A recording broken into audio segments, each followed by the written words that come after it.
Vamos a explorar esta especie de analogía que existe en lo que respecta al cálculo integral que nosotros hemos visto sobre curvas y sobre superficies. Entonces, por ahí esto es justo en vísperas de exámenes finales, puede ser interesante como para recordar cuáles son los conceptos de cada uno de las integrales que hemos planteado. Entonces, la analogía comienza por la misma definición que hemos hecho de curvas y superficies en tanto funciones vectoriales. Nosotros hemos llamado incluso R tanto a las curvas como a las superficies para mostrar que hay una especie de paralelismo entre este tipo de cálculo sobre distintas entidades geométricas. La diferencia fundamental entre la definición de curva y de superficie es que la curva se refiere a un solo parámetro t, o sea, se define, queda totalmente definida por un solo parámetro, mientras que la superficie, bueno, uno necesita dos parámetros u y b para definirla completamente. Entonces se dice que la superficie es una variedad diferenciable de orden 2, ¿sí? Usamos dos parámetros, y la curva es una variedad diferenciable de orden 1. Entonces, este parámetro t, bueno, está definido, t pertenece a los números reales, y digamos que las integrales las vamos a hacer en un intervalo a y b, o sea que se supone que esta curva está definida para t perteneciente a y b, este intervalo cerrado, mientras que en el caso de superficies, u y b también son parámetros que pertenecen a los reales, o sea, a la recta numérica real. Lo que pasa es que, bueno, ahora u y b pertenecen a una región del plano, ¿sí? Es una región bidimensional compuesta por diferentes, por todos los valores de u y b que conforman esa región, que en definitiva son números reales, como decíamos. Un parámetro para las curvas, dos parámetros para la superficie. Entonces, a partir de ahí nosotros hicimos definiciones y planteamos situaciones en las que es necesario utilizar integrales. Por ejemplo, para el caso de curvas planteamos la integral que nos da la longitud de la curva, o sea, lo que habíamos visto como longitud de arco. Será esta integral que está aquí, donde tenemos el módulo del vector tangente, ¿sí? En definitiva, el vector tangente no es ni más ni menos que el vector derivada de esta función vectorial r de t que nos definía la curva, la derivada con respecto a t. Entonces, ese es un módulo, y en definitiva, al ser un módulo, lo que tenemos que esto termina siendo una función escalar aquí adentro. Si bien esto es un vector, uno le toma un módulo, bueno, por la definición de módulo nos quedará raíz cuadrada de la suma de los componentes al cuadrado, y eso lo integramos en términos o con respecto al parámetro t. Ahí lo que vamos a tener son x de t, y de t, z de t metidos ahí adentro. Entonces todo esto nos queda en términos del parámetro t, integramos entre a y b.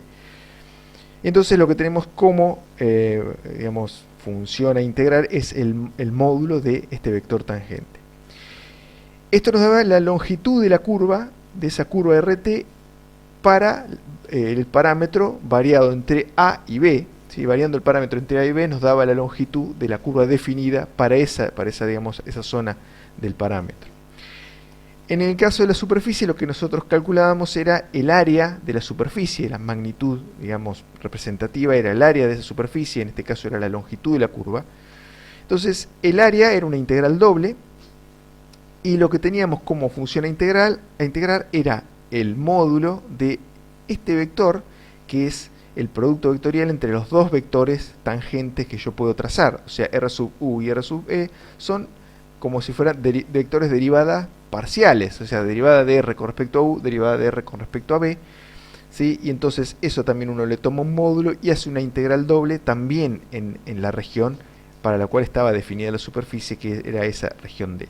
Entonces, si uno observa estas dos integrales, claramente se nota el paralelismo. Nosotros acá utilizamos los vectores de derivada y su módulo, acá utilizamos el único vector derivado, vector tangente que teníamos, e integramos con respecto al parámetro en la región de definición. Acá lo mismo, diferencial A representa diferencial U, diferencial B, entonces integramos con respecto a los parámetros, que son dos, por eso una integral doble, en la región definida D. El paralelismo es claro.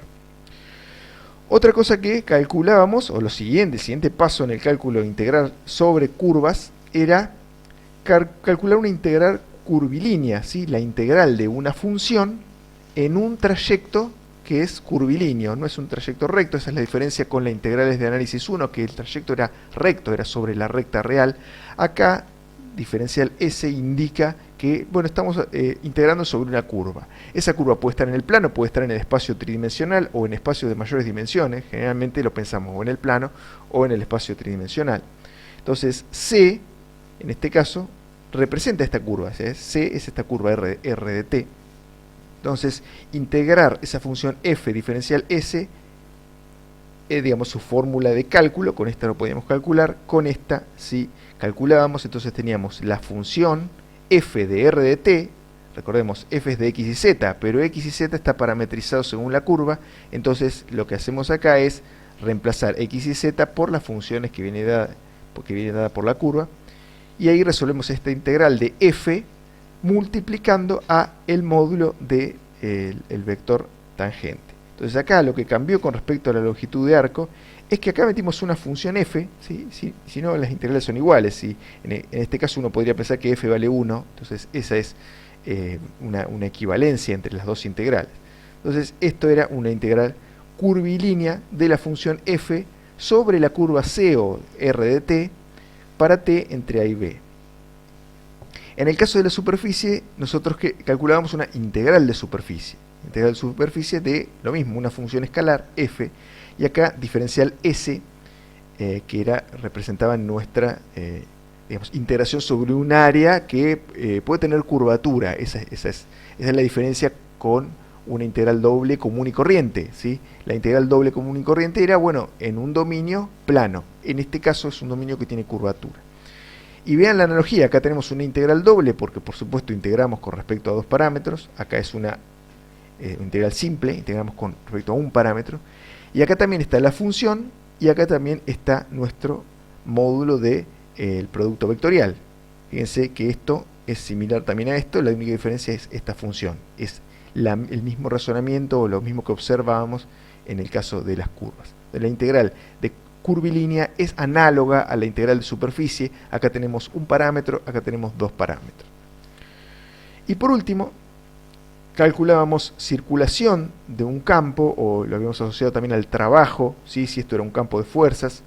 Entonces, circulación de un campo F sobre la curva C. Esta integral era la que nos definía digamos, ese cálculo de R. Recordemos, esto no servía para hacer cálculos, esto solamente representa, uno puede observarlo como trabajo, fuerza por distancia. Recuerden, esto es una fuerza y dr es una distancia. Entonces, F dr, si uno suma todas las contribuciones, obtiene el trabajo W. Entonces, en términos generales, eso llamamos circulación. Y la fórmula de cálculo estaba dada por el producto escalar entre ese campo F. Ese campo F tiene, bueno, x y z también, y x y z lo expresamos en términos de la definición de la curva. F en r de t escalar r', ¿sí? Nuestro vector tangente. Y en el caso de superficies, lo que calculamos era el flujo, ¿sí? El flujo es una integral doble sobre una superficie, diferencial S negrita, se refiere a algo vectorial también, entonces lo mismo que antes, no podíamos hacer cálculos con sino que teníamos esta fórmula de cálculo. Y vean la comparación, nosotros acá tenemos nuevamente el campo vectorial expresado en términos de R, que ahora es R, es la superficie y tiene dos parámetros, y acá hay un producto escalar, lo mismo que acá, producto escalar, y acá que teníamos R', acá tenemos, bueno, el producto vectorial entre R sub U y R sub B, que es lo que venimos arrastrando aquí. Acá tenemos R', entonces acá tenemos R'. Acá tenemos R sub U vectorial R sub B y acá tenemos R sub U vectorial R sub B. Entonces, si uno hace la comparación fila por fila, ve que hay un paralelismo notorio, y entonces uno puede, esto puede facilitar, esta tabla puede facilitar para comprender el concepto digamos, mediante una comparación de las dos formas de realizar este cálculo, este tipo de cálculo integral.